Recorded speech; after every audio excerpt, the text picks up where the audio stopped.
Just reminding ourselves of the title of our theme, the rational foundations of Islam and the need to revert to the basics. And what we mentioned about this title was that anything within Islam that does not make sense, i.e. common sense or intuitively is not understood, is something that needs to be thought about, discussed, revisited. Because intuition, as we explained yesterday, is based on the growth property. Because this thing yields growth, it makes sense. Common sense at the root of it is based on intuition. Even when people say this is rational, human reason is based on intuition, and intuition is rooted within existence. And if there is anything, therefore, that does not accord to common sense, or does not make sense rationally, or it does not make sense intuitively, it's all the same thing. They're all stemming from the nature of existence. Then that needs to be examined very, very critically. It may be the case that these were historical responses to challenges that occurred, where now the historical challenges are no longer, but the responses have remained in the name of religion. And they do not make sense in and of themselves at the exclusion of that context. Or it may be that they are not a part of religion altogether. This was the title, or this is the title of our course. Now we began with a broad categorization of the teachings of the Sharia. That is theology, morality, and ahkam. In theology, what we explained was that the whole of the theology is geared towards the growth principle. Everything in this world of God grows. And that growth principle has two properties: self-liberation and self-realization. So at a conceptual level, theology assists in this process of self-liberation and self-realization. And it's perfectly in line with and in tune and rooted in the property of existence, so that is how everything is.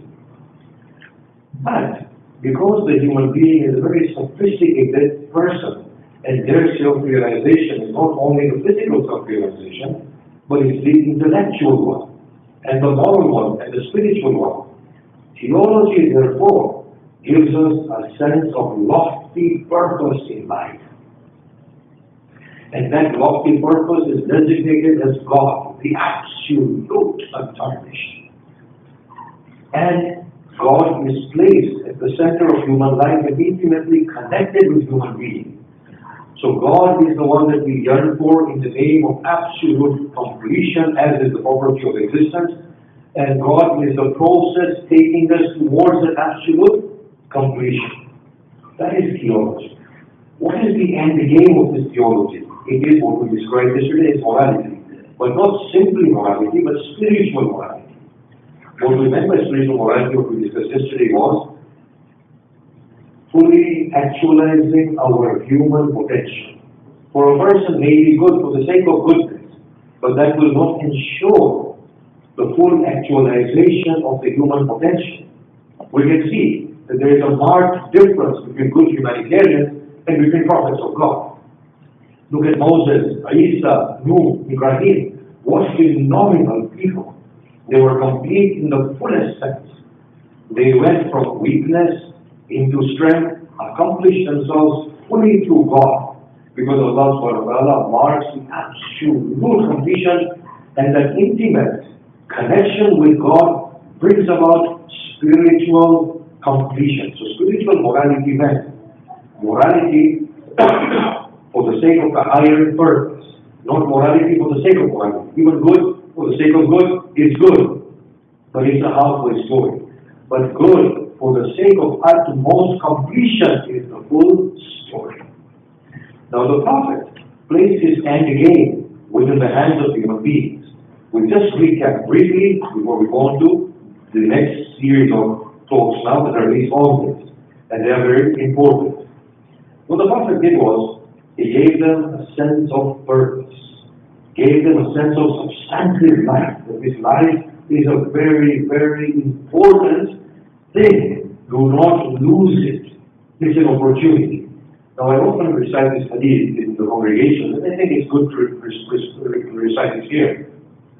And Imam Sadi said, Salamullah alayhi,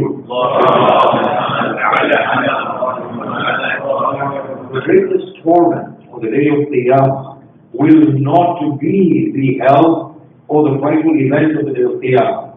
The greatest torment on the day of Qiyamah will be the realization of missing out of the opportunity of life.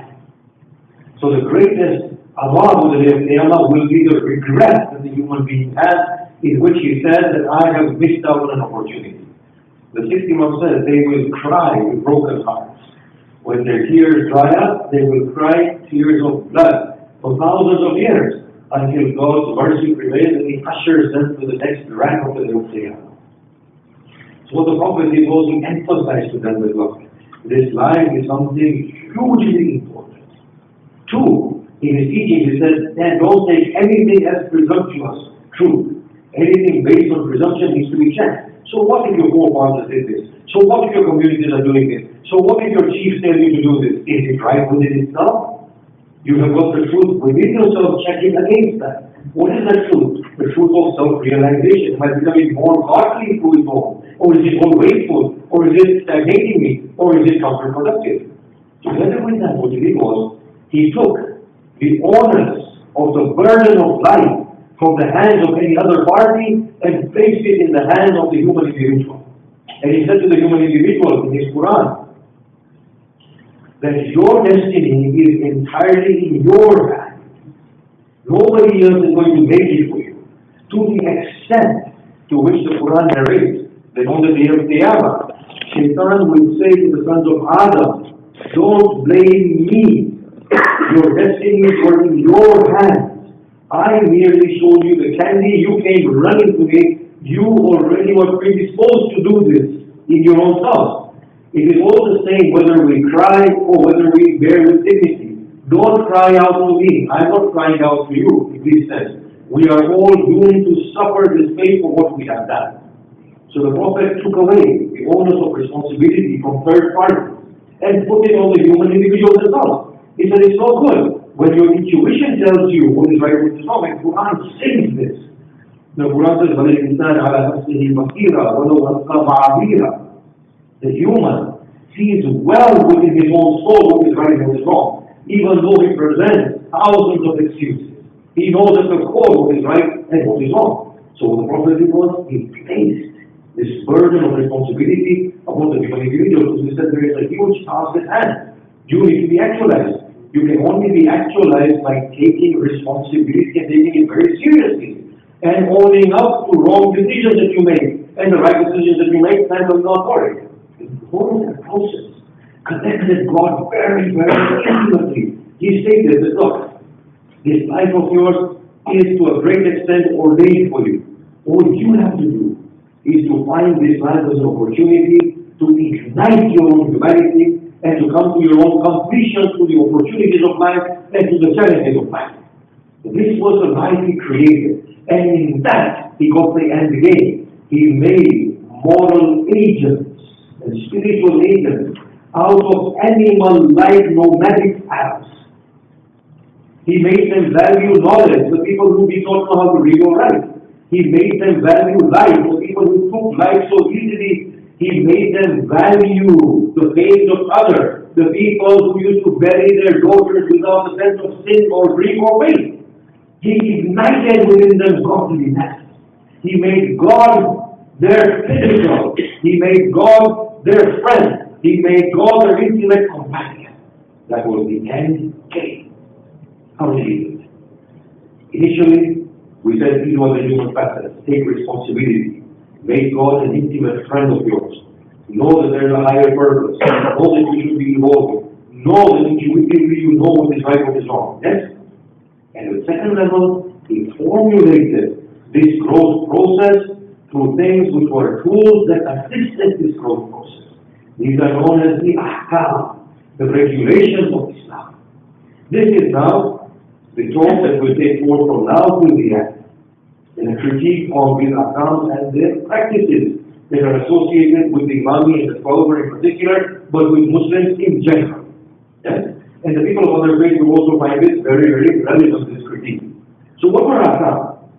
Straight off, anything that does not add to the process of self-realization and self-accomplishment and liberation, God is the liberating factor, is not fulfilling a purpose. Can you see that? So any ahkam has a yardstick.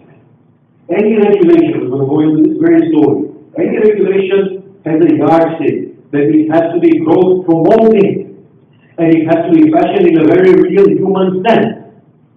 If it is not growth promoting, it becomes useless. It can be replaced. But the ahkams have another few facets that we're going to discuss. They are meant to take the human individual and human community from a state of weakness into a state of strength. Weakness means potential, strength means accomplishment. Yes? A child is born in the cradle of weakness, arrives as an adult in the point of strength. Then adults at the point of weakness spiritually arrive at the point of strength towards the end of their lives when they become fully spiritual. It makes no sense that I say, Ya Rabbi, Ya Rabbi, Ya Rabbi at the age of 20 and I'm not moved. And at the age of 50 when I say, Ya Rabbi, and I'm not moved. At this age when I say, Ya Rabbi, the throne of God should move with me. The angels should move with me. So it's taking us from weakness into strength. That is how the ahkam system was formulated. Now, the Prophet placed his ahkams in a way that was the general understanding of Islam. Now, in the Birmingham lecture, this is what we described, and that's what we're going to take it on from. We stated that in the growth process, there's the vertical axis and there's a horizontal axis. The vertical axis is the intimate connection of the individual and God. And the individual has to always flow towards God to utmost completion. Material completion, intellectual completion, moral completion, emotional completion, spiritual completion. The horizontal is the axis of ahkam that suggests how the vertical one will take place.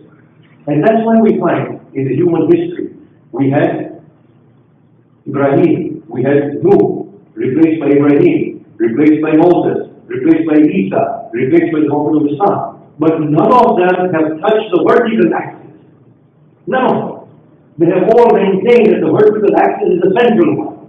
Your self-realization and growth towards your God is central, whether you are an individual or a collective body. The only thing they have changed is the horizontal axis. On the horizontal axis, they said, this is now the new way of going about the vertical. Can you see that? They've always suggested a new Sharia. New Sharias have always come and replaced each other on the horizontal to assist the vertical with the changing of the human society and human mind. For sure, you cannot sustain the curiosity of a growing child by giving them the same textbook that you gave them in their primary education. In their secondary education, you will have to replace the textbooks with those which are far more sophisticated, because they've already digested the level of knowledge that they were given at the level of primary education. And at the level of college, it will be replaced again. At the level of university, it will be replaced again. But the central theme, the vertical of self-realization, of gaining knowledge, of self-actualization, is the one that can never be changed. The student is on the vertical trend. The horizontal axis are momentary, replacing each other in order to accomplish the vertical one.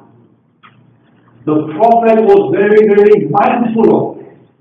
And that is why he fashioned the ahkam system in a way that will fulfill this particular trend within human growth. Now, how do these ahkam behave? First and foremost, they are all geared towards bringing the human community and human individual to the fullest of their self-realization. But through the horizontal axis within Islam, Islam realizes that the human being is an individual, and as much as an individual, he is a collective body. Think about this carefully.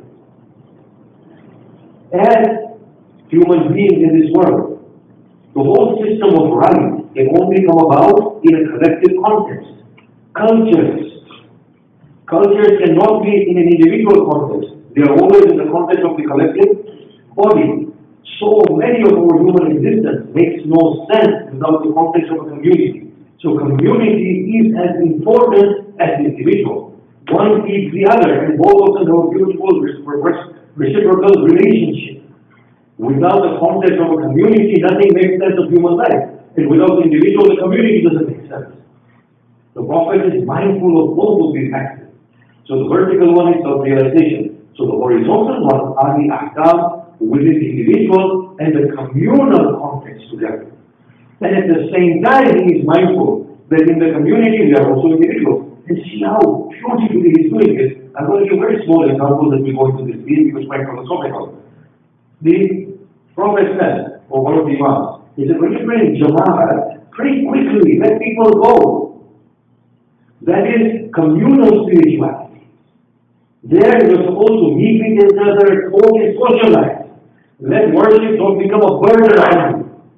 But when you're alone, in your nawafil, perform lengthy rukus and lengthy sujood. For that is the true growth of an individual.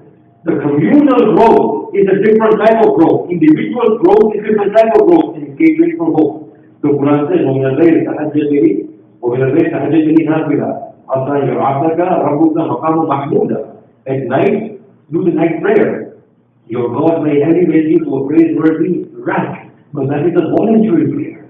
Allah subhanahu wa ta'ala never gives us guarantees, such lofty rewards for the communal prayer, does it? It has a different sense of spirituality. And the individual has a different sense of spirituality. And he has beautifully brought them both together. However, in the horizontal, when it comes to collective existence, which is a part and parcel of our nature, the way the Prophet formulates the law has to be in accordance with the growth property. It has to be in accordance with growth property. However, and this is how the law system works, and this is the beauty of the prophetic vision. You see, me and you are totally mistaken. We think that there is an absolute point that we have to be. We have to pray namaz like this with the open hands and not shake and not tremble and all of that. The prophetic logic saw things very, very differently. He understood that the human existence is one in flux. It's always moving. So there will always be scope for error. And he empowered people to make error. He actually gave them confidence to try their best and to make error. This evolutionary flux presumes a state of error. And that's why the Imami scholarship is based, jurisprudential scholarship is based on the principle of error. I call it the evolutionary flux. I'll explain that later on. In the vertical, the law system behaves in terms of majority growth. Certain individuals may not find it relevant, but in that context, the majority will find it relevant and it adds to the individual growth. So for example, let's give a very simple example. On the roads of Los Angeles or California, you will find speed limits. Now a person may feel they are fully in control of the car that they are driving, and they can drive at 150 kilometers per hour or miles, whatever we have here, and without harming any other road user. But they will be penalized for it because the law has to work for the majority. It doesn't apply to the one odd individual. So this was the law system that he set, ahkam that he set in place. That ahkam have to work for majority, in which the individual might feel suffocated, but then the individual's growth is ensured through the growth of the majority. How? Let's point it out very simply. If everyone were to take the liberty of driving their cars at 150 miles per hour in a 50-hour zone, can you imagine the crisis that could result as that can come out as a result of this? Can you imagine the hazard that would be caused upon the road? So therefore, it is in the best interest of everybody that everybody attains and adheres to that particular limit that is well for everyone. So some people might feel, well, I can do this and I can do that. Well, no, it doesn't work for majority. That, intuitively, we know is right. And the ahkam system has been no different to that. On the other hand, he also realizes the beauty of the human existence. So he brings in individual cultures and collective cultures. He is mindful of relativity and plurality. And these are huge things when we come to the level of discussion. If you look at Hajj, Hajj does away with every form of distinction, doesn't it? Two garments, there is no black or white, male, female, rich, poor, learned, ignorant. Everyone is equal at that point. It's the most universal culture that we understand within the Islamic practices. The culture of the Ummah as the Ummah. At the same time, we are in our own cultures. Don't you see? In this little hall, we have formed a culture of sitting for the next 45 minutes without being agitated, nodding at the Maulana, assuring him that we are understanding everything you're saying. We're not getting bored to that. Salawat.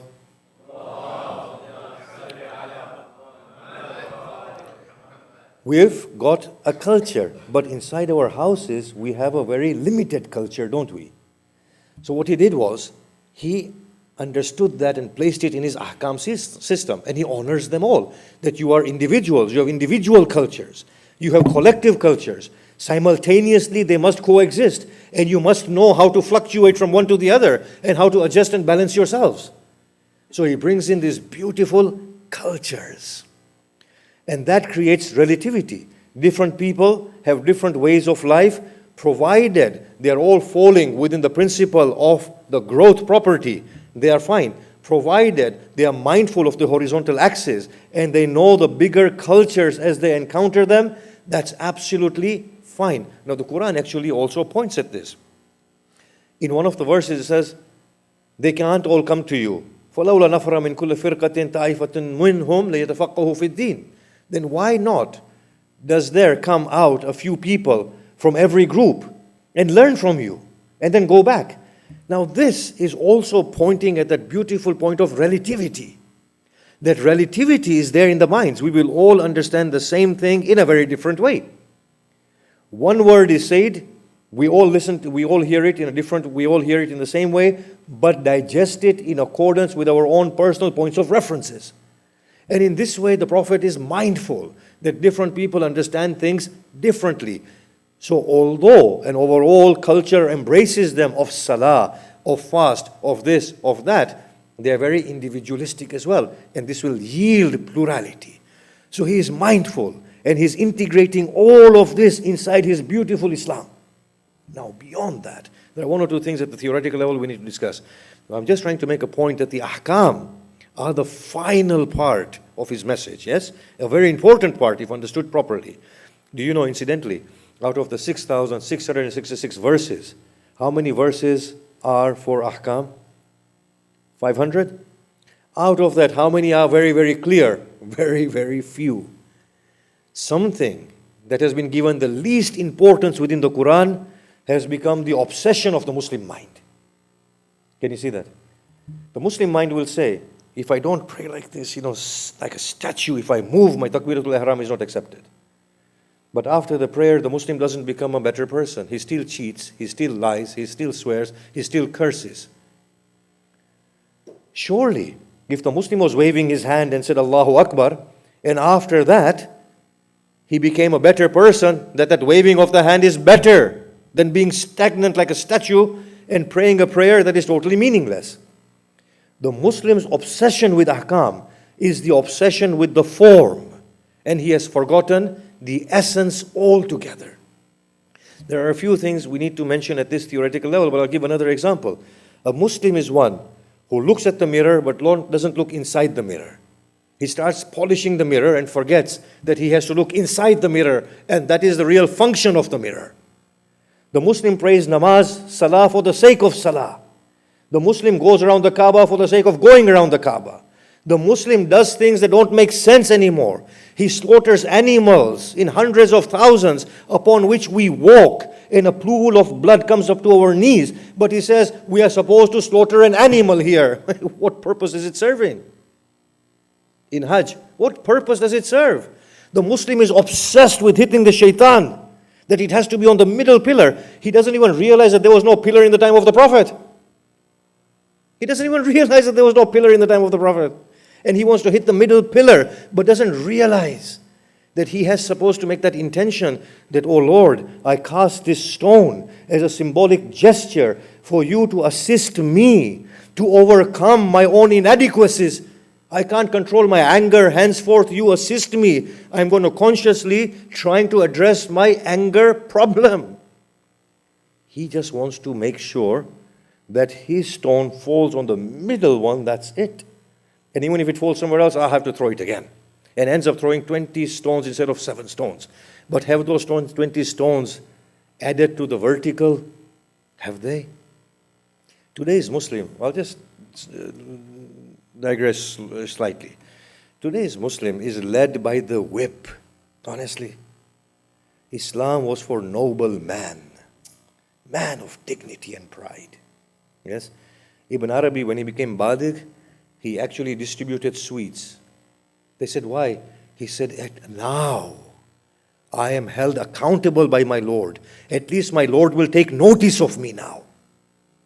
Until now, my Lord was not ready to take notice of me. I am elated with joy that my Lord is saying to me, you are worthy of talking with me. But the Muslim child is told, if you don't pray, you're going to get this and that and whatever else you're going to get. Where is that Islam that came for noble man and noble souls? And where is this Islam that is led by the whip, this Islam of thugs?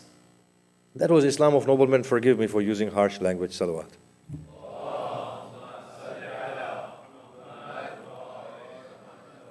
So he placed these laws. Now these laws, and we have to discuss one or two more facets, these laws are at the bottom.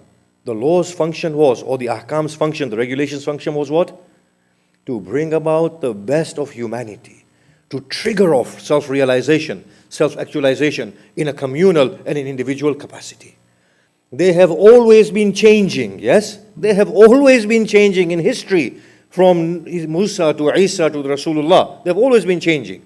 I'm not saying go out and change our laws. I'm not saying that at all. My point is something different, and I'll point out at the yardstick that we don't change any of these laws, but we address the laws that don't make sense anymore. The practices and the cultures that are defeatist, that are stagnating us or putting us in a regressive trend. And that has become the face of Islam right now. The Prophet was mindful of the system of laws, that how they can change. But look at the beauty and the brilliance of the mind of the Prophet. He was so flexible. He did not have any parameters. He broke through every boundary, just as the human nature wants to break through every boundary. Just as a tree wants to break through every mold. Just as a fetus wants to break through every caste. Just as everything in this world wants to break through every confined state. So what happened was, a person, I'm going to give very small examples. A person came from Persia and he was wearing pajamas. The Arabs did not have the notion of pajamas and trousers. So the people laughed at him. The Prophet said, no, it's a very dignified state. It's a very dignified garment. We will uphold it. He was so flexible. He did not say, this is mine and this is not mine and this is alien to me. He did not say Islam that I'm giving you in the ahkam is come to complete it, this whole lock, stock and barrel. He stated, no, this is an evolutionary process. Whatever is good, take it on. Learn. He actually encouraged the system of progressive thinking to the extent that the Imams encouraged the import of Greek knowledge, logic and philosophy. Imagine. To the extent that the Sunni brothers have a hadith that the Prophet said Socrates, Plato are prophets. Learn from them. He was very different to the way we are. Do you know today the American culture is a beautiful culture? It is flexible. It allows different colors to come inside it and to remodel it once again. The Prophet's mindset was like this. He allowed blacks, whites, Persians, all of them to bring their richness within Islam. And Islam was a meaningful religion that was evolving, that was blooming, that was coming to fruition at every point. And Allah says that in the Quran, doesn't He? That the example of a good word, كَشَجَرَةٍ طَيِّبَةٍ أَصْلُهَا ثَابِتٌ وَفَرْعُهَا فِي السَّمَاءِ تُؤْتِي أُكُلُهَا كُلَّ حِينٍ. The good word is like a tree whose roots are firm. What are these firm roots? These universal principles, whose branches stretch out towards the sky and give fruit at every instance. This fruit at every instance means expressions that allow growth at every point. Of course, I'm interpreting this in my own theory and in my own framework. But think about it. This is how broad the Prophet was. And in the Prophet's Islam, it was a very realistic Islam in which he had place for real human existence. It was symbolic and it was abstract. The Prophet gave a lot of value to symbolism. He did not frown upon it. And the Prophet gave extreme value to abstractness, being alone with God without any color. So he would say, in the mosques, don't adorn them with gold and silver, so that the mind is not distracted at that point. Face yourselves towards the Kaaba and worship Allah subhanahu wa ta'ala. And at the same time, he did not reject all these sentiments of people keeping clothes of their deceased, so on and so forth. He actually acknowledged all of that as a part and parcel of human need. This is how he set up his ahkam system. It was directly in line with the human condition and human nature, and directly meant to promote the vertical trend of growth and of self-realization. What he came and gave was not the beginning and the end of it all. What he did was he set off a trend. Now, what we find in the law and the ahkam of the Prophet is a minimalistic system. A minimalistic system. Look at the laws of marriage. They are minimalistic. He said, as you evolve, you will make your own regulations that suit you best in governing you and your own evolutionary growth. So he placed the most minimum regulations within his law system. And in fact, majority of it has been misunderstood. If you look, Islam is a humanitarian religion. The Arabs used to practice ila and zihar, the forms of torturing women and not giving them their rights. Islam immediately came and modified them and said, if you do ila and zihar, there is this penalty on you and then you will have to divorce your wives. And then Surah Baqarah says, if they are not happy with each other, then let the woman give her dowry back and let her be separated. He never ever placed that yoke of oppression on the woman's head that the man has to divorce her. In fact, Tusi goes as far as to say that this is a form of revocation of marriage. It doesn't even require divorce. It's so in line and in tune with human nature. He actually set off a trend of evolutionary growth. He did not come to complete it. As one of Ayatollah Muntazari's students has said, that the Prophet did not come to conclude the discussion on women's rights. He merely initiated it. And I say he initiated it in the evolutionary trend. You know, nowadays we say, if a marja feels benevolent, if a person like me feels benevolent, I will dig my hand inside the bag of rights and say to a woman, henceforth this is also your right. And the poor creature of God is elated with joy that this man gives me more right. Rights are not to be given. Rights are based on capacities. Existential capacities procure rights. If there's a brilliant female mind, it is the community's right upon that female to contribute in accordance with what she has to contribute in order to give growth to that community. It's not a question of giving her her right to contribute or not. So the Prophet, he sets off this beautiful evolutionary system in which there is a beautiful state of flux, but he brings in minimalistic laws. Tell me, and I often ask this to my audience who say that Islam is complete. I will say, look, Allah says, Al-Yawm akmaltu lakum deenukum. I have completed your religion for you. He doesn't say, I've completed my religion. Yes? Wa atmamtu alaykum ni'mati wa raditu lakum Islam deena. And I've completed my favors on you, and I'm happy for Islam to be your religion. When people said that this was the ahkam system that he's talking about, Tabatabai and other scholars, notable scholars, they all point out in the tafsirs that many ahkam were revealed after that ayat was revealed. Both Sunni and Shia, both of them say it. Both the Sunni and Shia say that these verses were revealed either at Arafah, either at Makkah, or either at Ghadir. But subsequent to that verse, this verse, the Prophet lived and gave many other ahkam before his death. So how can Islam have been completed in terms of the law system? God was talking about something totally different. And he made it a very relativistic thing. I've completed your religion for you. And I'm pleased for Islam to be your religion. What that meant was Islam as you have understood it, not Islam as it is in its glory. Islam in its fullest glory is a human religion. In a hadith that talks about the 12th Imam, it says, Salamullah alayh, that when that benevolent head of the community reappears, his task will not be to make you pray salah, fast, give zakat, or do hajj.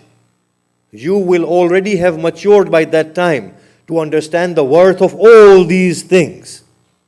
He will merely come and place his hand upon your heads and drive your intellects towards their completion. That has been the sole purpose of religion, to complete the human existence. I often ask my audience, what is the economy of Islam? Sociology of Islam? Politics of Islam? Answer me. Nobody has an answer. Is there a Quranic chapter that says, Iqtisadul Islami, Ijtima al-Islamiyya, Siyasatul Islami? Is there? There isn't. What is meant by this is that we were supposed to, in our evolutionary trend, create different social, political, economical systems that work and they assist our growth and are based on justice and fair play. Social justice and fair play. And as soon as we find that we have grown beyond this system, the system has to redefine itself and modify itself. And this is exactly what we see in human history. Monarchy, feudalism, capitalism, communism, against modified version of capitalism, again a modified version of communism, socialism. Aren't we finding this? It's an evolutionary trend. The onus was left on the human mind. The ahkam are minimalistic. They only spoke of principles. The principle is one of growth. The principle is one of fair play and justice for one and all. Social justice. The rest is your invention. And there was a reason why the Prophet left it at the minimalistic stage, so that the human mind can evolve through its own experience. And the Prophet empowered through his system the human beings to make mistakes. The process of trial and error. Imagine, today the Muslims say, our economy is the best economy. And I will say, well, where is your economy? Honestly, where is your economy? Our social system is the best social system. I'll say, well, look, if I go to Iran, I really can't buy a house without an Iranian national buying it for me. I come to a place which I call godless and I have equal rights. If I go to Iraq, I can't become the president of Iraq, yes? If I'm not born in that system, or if I'm not an Iraqi, forgive me if it's changed now. But if I go to America, I can become the president of America and sit inside the White House. So where is that fair play within the Muslims who claim that they are the whole stakeholders of the truth and who are the Muslims? Where is it? Why is there so much poverty? When Islam was the sword against poverty, wasn't it? Islam was the first one to speak about human rights. The Prophet spoke about human rights, didn't he? The rights of women, the rights of children, the rights of animals, the right of land, the right of the other who is a non-Muslim. Wasn't he the one who initiated the whole of the discourse of human right in the most prominent way? Wasn't he the one who put the seeds of democracy in the properest way? Maybe we can describe that at a later date. Where is it all in Islam? The fact is, he came and gave minimalistic ahkam regulations. And these ahkams were based on the vertical growth property. And they were supposed to fluctuate. Now, if somebody is finding this difficult to digest and thinking, well, where is this man going with it all? Maybe I can give an example. The age of maturity of a girl was 9 at the time of the Prophet, 9 lunar years. By the time of Imam Sadiq, he says, no, it's 13. Why did he do that? Why did he change it? He said, no, it's 13. Why did he do this? Did he not understand the Prophet more than anybody else? Why did he do this? I'll leave this question in your minds. In Mina, people approached him and they said, can we move the meat from Mina? He said, look, my grandfathers used to say, keep the meat of Mina within Mina because there were many, many poor Hujjaj. They needed to be fed. But now, with the level of affluence and the number of Hujjaj, take the meat out of Mina. Why do the ulama not understand the full implications of this hadith? Didn't Imam Sadiq know what he was doing, what he was saying?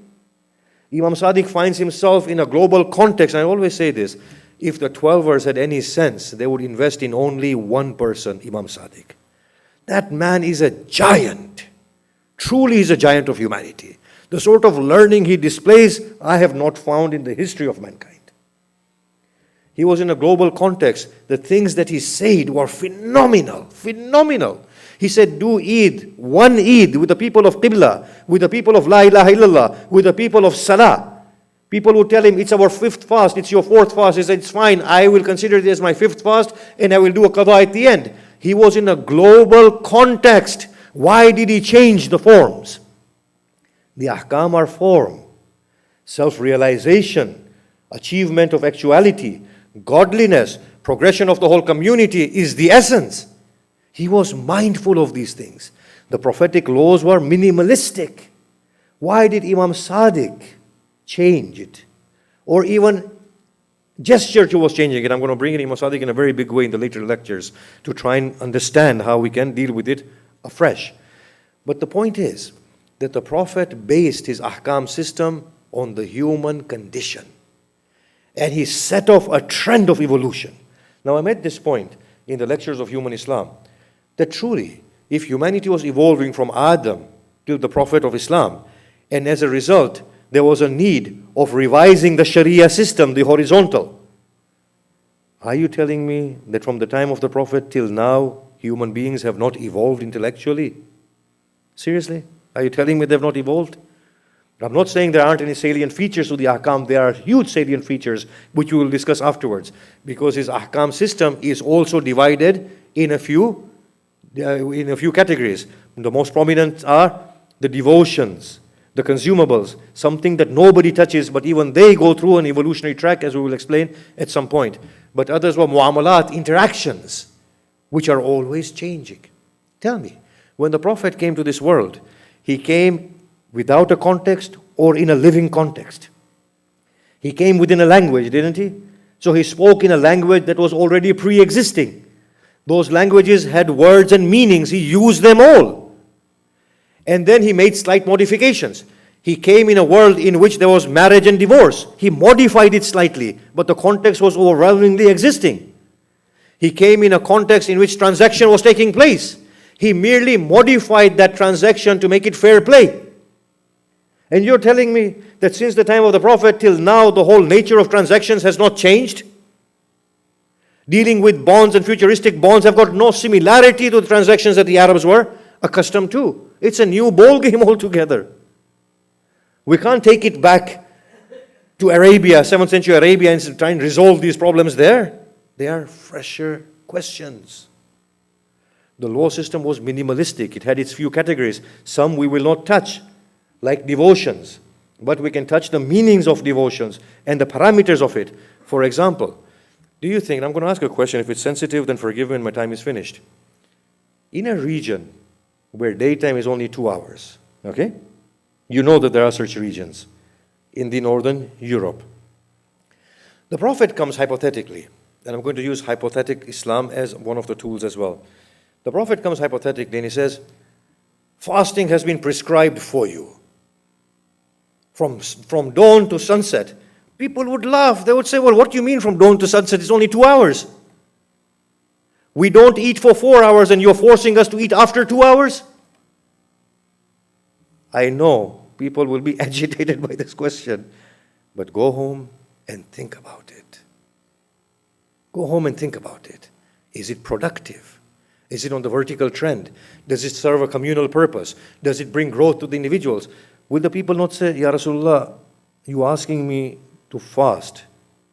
And in that fast, there's supposed to be some good for me. What good is there in that? So the devotions we will not touch unless They are coming to defining the devotion. And that's when we will discuss a little bit of them. So now, Ahkam's whole role was to be based on that theory and geared towards allowing human individuals in their individual and communal capacities to fully realize themselves and become godly creatures. Ahkam can never ordain cheating others, lying, stealing. Ahkams can never ordain these things. Ahkam can never ordain something that is useless or something that is grossly detrimental. Fasting of a 9-year-old girl for 20 to 22 hours is hugely detrimental. Ahkams can never ordain such things. They are not right. Ahkam stand at the lowest level in order to attain that godliness. And I'll throw in something which will truly baffle the minds. Allah subhanahu wa ta'ala in the Quran gives equal salvation to the Jews, Christians, and the Sabians. And somebody comes over, the Jews and the Christians don't follow any of these things. Why do they have equal salvation? The point is that a Muslim has such an opportunity of salvation that no other faith has. If only they were to understand their Islam. It's like a child who can get a degree and another one who can get a first-class degree. It is like a student at the university who can become a professor or he can become Einstein and Newton. That's the distinction and difference. If only this Islam were to be understood. I firmly believe that such actualized people existed with Hussein ibn Ali salamullah alayhi in his Karbala. Today is the mention of the one who breaks the heart of Hussein into thousands of pieces, after which his heart never regained its peace. Habib ibn Madahir. His name is Habib, the beloved, and indeed he is Habib of Hussein. In his childhood, we find this narration that the Prophet looked at Hussein ibn Ali and he saw children playing around Hussein ibn Ali. He observed and he said, "Bring that child to me." They brought Habib to the Prophet. The Prophet kissed the hands and the face of Habib. They said, "Ya Rasulullah, why do you shower such affection on him, whereas all of them are equal?" He said, "You did not see what I saw. I saw him walking behind Hussein, trying to save Hussein at every point. This is how much he loves my son Hussein." Hussein is either approaching Karbala or is inside Karbala. Zainab sees the gathering forces of the enemies. She comes to Hussein. She says, "Oh brother, do you not have anybody that you can call upon to assist you?" This is that sentiment of a sister. I will say, "Zainab, no matter how many people your brother calls, he will not be spared the fate that awaits him. No, sister, who may I have in this wilderness? But, oh brother, you have a childhood friend, Habib ibn Madahir." Hussein writes a letter from Hussein to Habib, a man who is a faqih, who is the qari of the Quran. "Oh Habib, I am trapped in Karbala. Do not prefer your life above my life. You know the kinship I enjoy with the Prophet. Oh Habib, hasten to me before it is late." He dispatches this letter to Habib. The Qasid of Hussein, the messenger, comes at night. Kufa is under heavy guard. This is what we hear from the Dhakirin. Habib sits inside his house. There is a knock at the door. And Habib asks, "Who may this be at this hour?" He said, "I, the messenger of Hussein."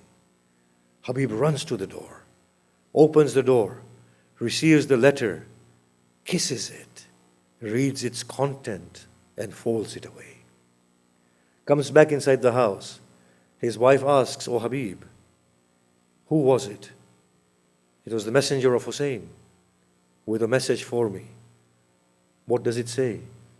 "Hussein is trapped and seeks my help. What do you intend?"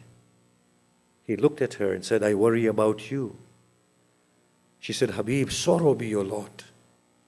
The sons and daughters of Fatima facing death, and you worry about your wife? Oh Habib, do you not find the resolve to give your life for Hussein? He said, oh dear one, I was merely testing you and your faith. Habib sends his steed with his slave to wait for him at the borders of Kufa. He secretly makes way. He meets Muslim ibn Awsaja. Muslim ibn Awsaja had bought henna to color his beard. Muslim said, oh Habib, do you have any further news of Hussein? He is in Karbala trapped. A battle is imminent. Muslim throws the henna and he says, by Allah, I shall color this white beard with my own blood in the defense of Hussein ibn Ali. Habib is delayed in coming to the border of Kufa. As he approaches, he sees his slave talking to Habib's horse and says, O faithful, worry not.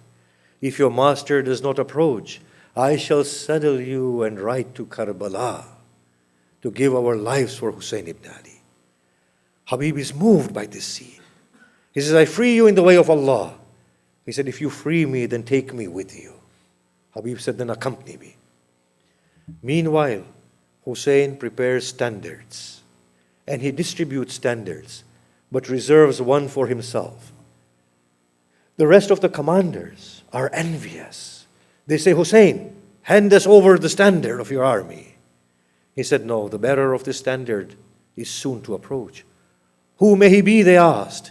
And as soon as they said that, they saw a cloud of dust arise through the beating of the hooves of a horse. Hussein smiled. He said, he is the one who arrives. As Habib comes near Hussein, he looks at Hussein. And he said, even though I've become old and unable, a single glance at your face, O Hussein, fills my blood with you, fills my veins with youthful blood. There was commotion within the camp of Hussein. When the women heard these noises rise and happiness, Zainab said, what is the cause of this? She was told the childhood friend of Hussein has arrived, Habib ibn Madahir. Zainab sends her salutations with Fizza. When Fizza comes and salutes Habib, Habib begins to weep at the fate that awaited Zainab. He slaps his face and he said, oh, for the sorrow that has befallen us. How should Zainab, the daughter of the Prophet, send her salutation to mere me? It is the day of Ashura.